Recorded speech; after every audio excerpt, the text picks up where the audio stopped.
கிளிநொச்சி மாவட்டத்தின் மிகப்பெரிய விவசாய குளமான இரணிமடு குளத்தின் அபிவிருத்தி பணிகள் முன்னெடுக்கப்பட்டு வரும் நிலையில் இதன் ஒரு பகுதியாகவே அதனை அண்மித்துள்ள பிரதேசங்கள் இஃபாட் திட்டத்தின் கீழ் அபிவிருத்தி செய்யப்பட்டு வருகின்றன.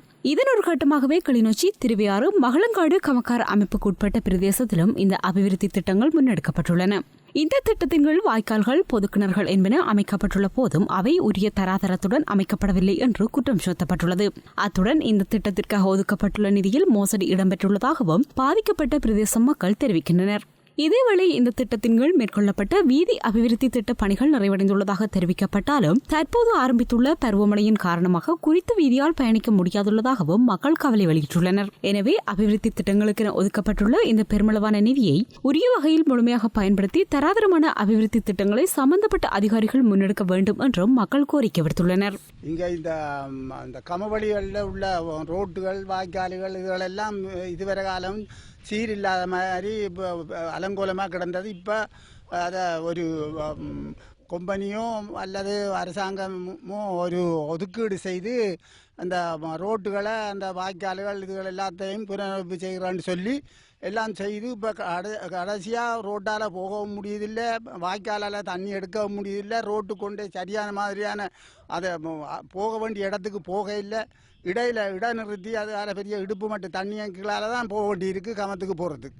அப்படி ஒரு வடிகால் வசதி ஒன்றும் கிடையாது. அப்படியே வாய்க்காலை போட்டு விட்டுட்டு போயிருக்கீங்கன்னா என்ன வெக்கட வேலை முடிஞ்சுதாண்டு. இங்கே இதில் ஒரு பொதுக்கிணறு கட்டியிருக்கீங்கன்னா பொதுக்கிணறு கொண்டு வந்து பெக்கோவால் தட்டி அது உடஞ்சி போய் கிடக்கு. இதுகளுக்கெல்லாம் ஆறு பொறுப்பு. இது பொதுமக்கள் நாங்கள் கஷ்டப்பட்டுருக்கிறோம். இது கமம் விதைச்சாச்சு, கமத்துக்கு போகிறதுக்கு முடியாமல் இருக்குது. கால்நடை கட்டுப்பாடு இல்லை. எந்த விதமான ஒரு முன்னேற்ற நடவடிக்கை இந்த கிராமத்துக்கு இல்லை. ரோட்டு வழியை போக இயலாது, வீதி வழியை போக இயலாது. எல்லாம் சீரற்ற நிலையாக தான் இருக்குது. கமம் விதைச்சாச்சு, கமத்துக்கு போகிறதோ, தண்ணி விடுறதோ, கழிவு தண்ணி அகற்றுறதோ, கழிவு வாய்க்கால் கிடையாது. எல்லாம் இந்த மாதிரியான நிலையெல்லாம் அலங்கோலமான நிலையெல்லாம் நாங்கள் வாழ்ந்துட்டுருக்கிறோம். எங்களுக்கு சரியான ஒரு தீர்வு வேணும். என்ன இந்த ரோட்டுகள், அந்த இந்த மரபுகள் இதுகள் வைக்க போகணும். அதுகளெல்லாம் மண் போட்டு இந்த ரோட்டை கொண்டு போய் அந்த பின் ரோட்டோடு சேர்க்கிறதுக்கு உரிய நடவடிக்கைகள் ஒவ்வொரு வீதியிலும் அந்த புனரமைப்பு செய்யணும். ஒவ்வொரு வீதிக்கும் கழிவு வாய்க்கால் வெட்டி தண்ணி இதில் மழை பெய்கிற மேல்மிச்சமாக வர தண்ணி கழிவுகள் போகிறதுக்கு உடனடி நடவடிக்கை செய்ய வேணும். நீர்ப்பாசன இலாகாவோ அல்லது அரசாங்கமோ எந்த இது ஆறு இதை பொறுப்பாக செய்தினமோ அவை அந்த வேலையை செய்து முடிக்கணும். அதுதான் எங்களுக்கு தேவை. கால்நடை கட்டுப்பாடு இல்லை. எந்த ஒரு அலுவலும் அசமந்த போக்காக தான் இங்கே இருக்குது. ஒன்றும் சரியாக நடக்கிறதும் இல்லை, சரியான முறையில் கையாளுறது விதமும் இல்லாமல் இருக்குது.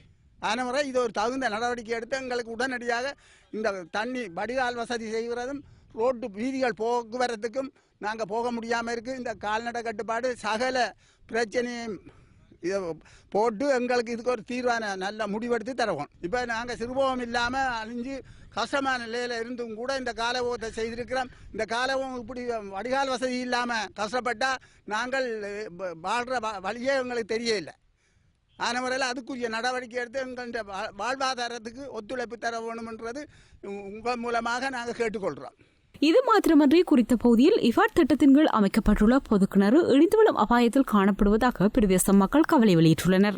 இரு பக்கங்களிலிருந்தும் மேலிருந்து அடிப்பகுதி வரை வெடிப்பு ஏற்பட்டுள்ளதனால் எந்த நேரத்திலும் இடிந்துவிடும் அபாயம் காணப்படுவதாகவும் மக்கள் சுட்டிக்காட்டியுள்ளனர்.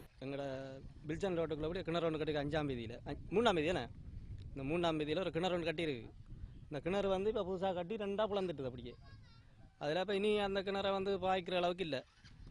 ஏன்னா அது ஃபுல்லாக எல்லாம் வெடித்து இனி தண்ணி வெளி தண்ணி முழுக்க உள்ளுக்கு போக போகுது.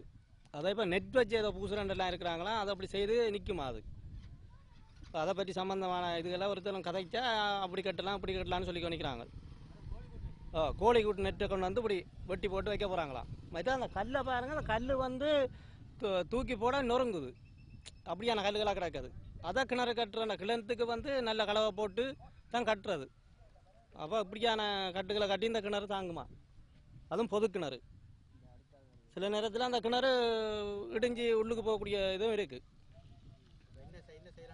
அதுக்கு தகுந்த மாதிரி இப்போ இந்த கிணத்துக்கு ஒரு நடைமுறை செய்யணும் நீங்கள். என்னென்னா இந்த கிணத்தால் பொதுமக்கள் தண்ணி இல்லைன்னு சொல்லி தான் அப்படி கட்டியிருக்காங்க. அப்போ இப்படி இந்த கிணறு இருந்தால் என்ன நிலைமை வருமானு தெரியாமல் இருக்குது. இந்த ரோட்டு பிரச்சனையும் அப்படித்தான். இந்த மேலால் ஒரு களி கிரவலை கொண்டாந்து பறிச்சுட்டு போயிருக்காங்க. அதுக்கு மேலே வாகனம் ஒன்றும் போயிடாது. கேட்டால் அது வேலை இன்னும் முடியல, முடிஞ்ச பிறகு தான் எல்லாம் செய்ய தரம்னு இருக்காங்க. நான் அது நடைமுறைக்கு இல்லை. அது முழு வேலையும் அப்படி தான். அந்த அதுக்குள்ள எல்லாம் வாய்க்காலுக்கு மண் நினைச்சிருக்காங்க. முழு மண்ணும் கரைஞ்சி வந்து வாய்க்காலுக்கு வந்துட்டு அப்படியான வேலை தான் நடந்து கொண்டு இருக்கு. இரணமடு இதுதான், இரணமடு அமைப்பில் தான் நடக்குது. இரணமடு குள இதுன்னு சொல்லி மயிலங்காடு கமக்கார அமைப்பு தான் நடத்தி கொண்டு இருக்கு. ஆனால் இரிகேஷன் தான் இது பொறுப்பு. இந்த விடயம் குறித்து கிளிநொச்சி மாவட்ட பிரதி நீர்ப்பாசன பணிப்பாளர் என் சுதாகரனை ஐபிசி தமிழ் செய்திப்பிரிவு தொடர்பு கொண்டு வினவிய போது இவ்வாறு திட்டத்தின் கீழ் இவ்வாறான பல குறைபாடுகள் காணப்படுவதாகவும் பருவமழை ஆரம்பித்த பின்னரே இந்த குறைபாடுகளை வெளிப்படையாக அவதானிக்க முடிவதாகவும் குறிப்பிட்டார்.